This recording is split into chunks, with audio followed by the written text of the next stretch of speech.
Hello बच्चों, मैं Rohit sir. आज मैं क्लास 10 का एक बहुत ही महत्वपूर्ण प्रश्न लेकर आया हूँ। इस तरह के प्रश्न आपके बोर्ड एग्जामिनेशन में पूछे जा सकते हैं। तो चलिए बच्चों देखते हैं। बच्चों, हमारा प्रश्न है, यदि दो संख्याओं का गुणनफल तथा योगफल क्रमशः 12 तथा 7 हो तो उनका अंतर है। ऑप्शन हमारे इस प्रकार है, -4, 0, 1, 2।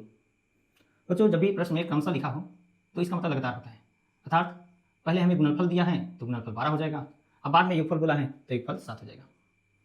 बच्चों, इसमें हमें दोनों संख्या में से कोई भी संख्या ज्ञात नहीं है, तो इसलिए हम उन संख्याओं को कुछ मान लेंगे।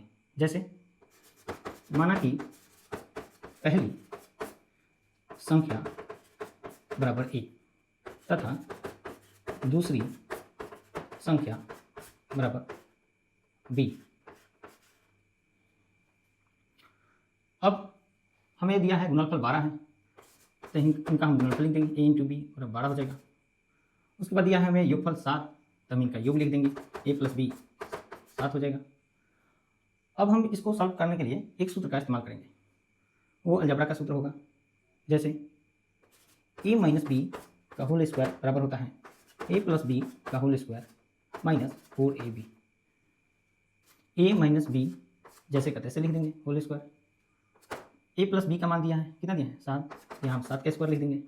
4 ab का मान कितना दिया है बच्चों 12 दिया है, तो हम यहाँ पे लिख देंगे 12। सॉल्व करने पर इसको देखेंगे, 7 का स्क्वायर 49 हो जाएगा, ये बच्चों का 48 हो जाएगा, ये हो जाएगा 49 में से 48 किया 1 हो जाएगा। तो बच्चों, हम लोग को प्रश्न में पूछा गया था उन संख्याओं का अंतर, तो हमारा a माइनस बी का होल स्क्वायर बराबर 1 आया, तो हम इधर लिख देंगे। चूँकि a माइनस बी का होल स्क्वायर बराबर 1, इसलिए a माइनस बी बराबर हो जाएगा। बच्चों, स्क्वायर हटेगा तो ये बगल वाला में रूट चढ़ जाता है, तो √1 हो जाएगा। तो यहाँ a माइनस बी बराबर हो जाएगा, √1 का वर्गमूल कितना होता है बच्चों 1 होता है, यानी हमारा आंसर 1 हो जाएगा। तो ऑप्शन होगा C4 का लिया। Thanks for watching.